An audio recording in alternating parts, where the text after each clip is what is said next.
I prefer the Palma, and I'd like it modified into some kind of Super-Palma, which looks just at the 1%. But if I get to say why. And I have to say I was a little nonplussed by the first panel, although I found it fascinating, because I had on the hat, is this going to be a politically salient debate over the coming years? And if I listened to where the first set of panelists came at it, I was kind of worried. Civil society activists are asking the question, can we use this to build a different kind of discussion and a lot more power for the poor? And I think if you took particularly some of the skepticism from the early panelists, there's no constituency for it, there's no philosophical foundation, Martin, you're wrong, there's no political economy analysis, I think that's wrong too, that will found it. James said, I don't think there's going to be a lot of agreement around a relative inequality target as a rationale not to engage in a relative inequality discussion. So all of that got me kind of depressed, and I would like to lift at least my own spirits on this front. But I want to do it by starting, Lawrence, with a very quick anecdote which I think you will find useful. I started out many years ago in the rights world. My job was to try and help the UN and NGOs think about rights-based programming, and I basically went around all these countries for years talking to them about what it meant to translate needs into rights. Now think your basic Monty Python show. No, they're not needs, they're rights, and so on, and this goes on and on.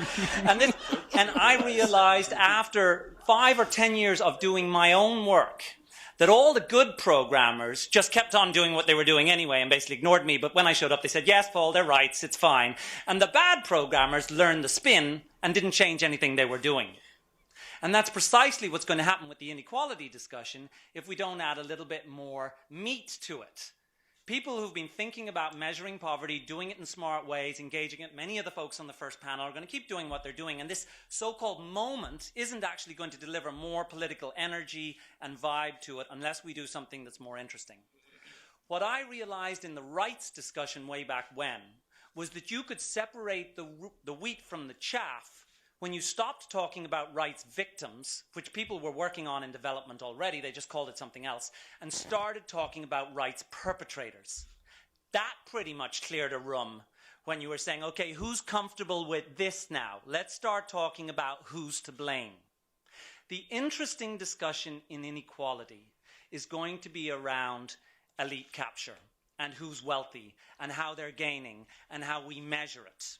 And if we can start to put measures in place that build a thoughtful, politically, as Nancy says, politically salient discussion around inequality and who's benefiting, then I think we could build towards something over the next couple of years that changes the equation, that builds that constituency. I know the UN asked 1 million people, but I can promise you they didn't ask them, let's take a vote. Would you like to see more money taken from the top 1% and given to the rest of us? And we all know what the answer would have been if they had asked that vote.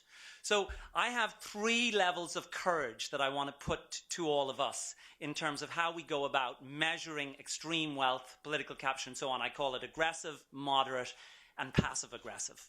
Okay, the aggressive one, which my Oxford colleagues want to do, is they just want to go after extreme wealth per se. If you got 2 airplanes, you basically shouldn't. And there's no better proxy of extreme wealth than how much wealth you actually have, whether extreme wealth is bad than how much you actually have. There's just something wrong when you're earning more than 10 million a year. There's something wrong that the top 100 wealthiest people in the year earn 2.5 times the global aid budget last year, $240 billion. Plain straight up wrong, let's just go after it. The moderate one, which we folks at Oxfam America, because we still like to cultivate the American dream and at least understand that it's out there, is forms of political capture which say it's not how much wealth you have, it's what you buy with your wealth. It's okay to buy a football team, but it's not okay to buy a national football team because then you own the country. It's okay to buy an airplane, but it's not okay to buy the law. And so let's start looking at measures that correlate wealth and politics. That starts to get really interesting. And can we get into how wealth feeds corruption and so on?